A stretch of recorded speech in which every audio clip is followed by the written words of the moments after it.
तिवारी और मैं श्रुति।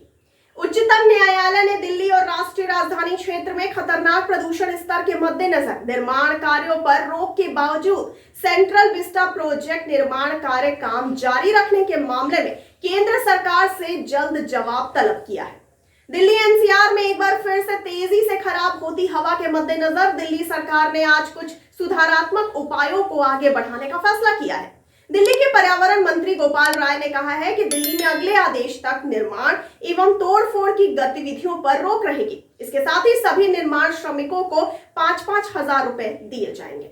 आपको बता दें कि प्रदूषण के मामले पर सुनवाई के दौरान याचिकाकर्ता के वकील विकास सिंह ने केंद्र के सेंट्रल विस्टा प्रोजेक्ट पर सवाल उठाते हुए कहा कि ऐसे सभी प्रोजेक्ट रोके जाने चाहिए। विकास सिंह ने कहा कि सेंट्रल विस्टा प्रोजेक्ट लोगों के जीवन से ज्यादा कीमती नहीं है। हमारे पास वीडियो है कि कैसे उस प्रोजेक्ट की धूल प्रदूषण बढ़ा रही है, जबकि छोटे प्रोजेक्ट बंद है। आइए सबसे पहले ये जान लेते हैं कि ये सेंट्रल विस्टा है क्या। आपको बताते चले कि नई दिल्ली में राष्ट्रपति भवन से इंडिया गेट तक 3.2 किलोमीटर लंबे एरिया को सेंट्रल विस्टा कहते हैं। इसकी कहानी 1911 से शुरू होती है। ये वो दौर था जब भारत में अंग्रेजों का शासन था। कलकत्ता उनकी राजधानी थी, लेकिन बंगाल में बढ़ते विरोध के बीच दिसंबर 1911 में किंग जॉर्ज पंचम ने भारत की राजधानी कलकत्ता से दिल्ली शिफ्ट करने का ऐलान किया। दिल्ली में अहम इमारतें बनाने का जिम्मा मिला एडविन लुटियंस और हर्बर्ट बेकर को।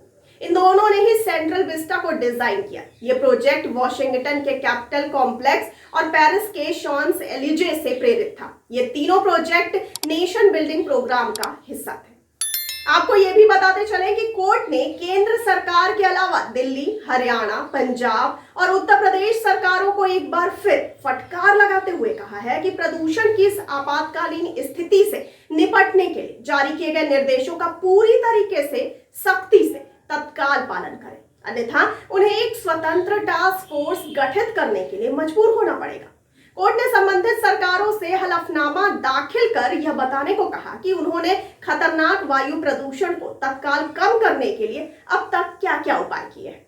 सुप्रीम कोर्ट ने कहा है कि commission for air quality management in Delhi NCR द्वारा जारी दिशा निर्देशों के अमल संबंधी तमाम जानकारियां हलफनामे के जरिए बुधवार तक अदालत के समक्ष पेश करें। सुनवाई के दौरान सुप्रीम कोर्ट ने प्रदूषण से निपटने के लिए निर्देश भी दिए। कोर्ट ने कहा कि मेट्रो प्रोजेक्ट से चौथे चरण के कंस्ट्रक्शन के लिए डीएमआरसी को पेड़ काटने से पहले पर्यावरण मंत्रालय से अनुमति लेनी होगी। इसमें दिल्ली सरकार को लेकर के उन्होंने कहा कि आपको भी पौधे लगाने की व्यापक योजना की रिपोर्ट तैयार कर पेश करना होगा। कोर्ट ने कहा कि दिल्ली सरकार को पेड़ लगाने के लिए गैर सरकारी संगठनों के साथ ही छात्रों की भी मदद लेनी चाहिए। सुप्रीम कोर्ट ने मामले की सुनवाई के दौरान कहा कि अगर राज्य सरकारें वायु प्रदूषण पर अंकुश लगाने के लिए शीर्ष अदालत, केंद्र और वायु गुणवत्ता प्रबंधन आयोग द्वारा जारी दिशा निर्देशों को लागू नहीं करती है, तो अदालत इन निर्देशों के कार्यान्वयन के लिए एक टास्क फोर्स का गठन करेगी। सीजेआई एनवी रमणा की अध्यक्षता वाली और जस्टिस डीवाई चंद्रचूड़ और सूर्यकांत की पीठ ने कहा कि एक स्वतंत्र टास्क फोर्स बनाने के करे, अर्थात वायु प्रदूषण को रोकने के उपाय के रूप में अगर राज्य कार्रवाई नहीं कर रहे हैं तो। आपको हमारी ये जानकारी कैसी लगी हमें कमेंट करके जरूर बताइए और साथ ही साथ हमारे चैनल को लाइक, सब्सक्राइब और शेयर करना बिल्कुल ना भूलिए और मुझे दीजिए इजाजत। धन्यवाद।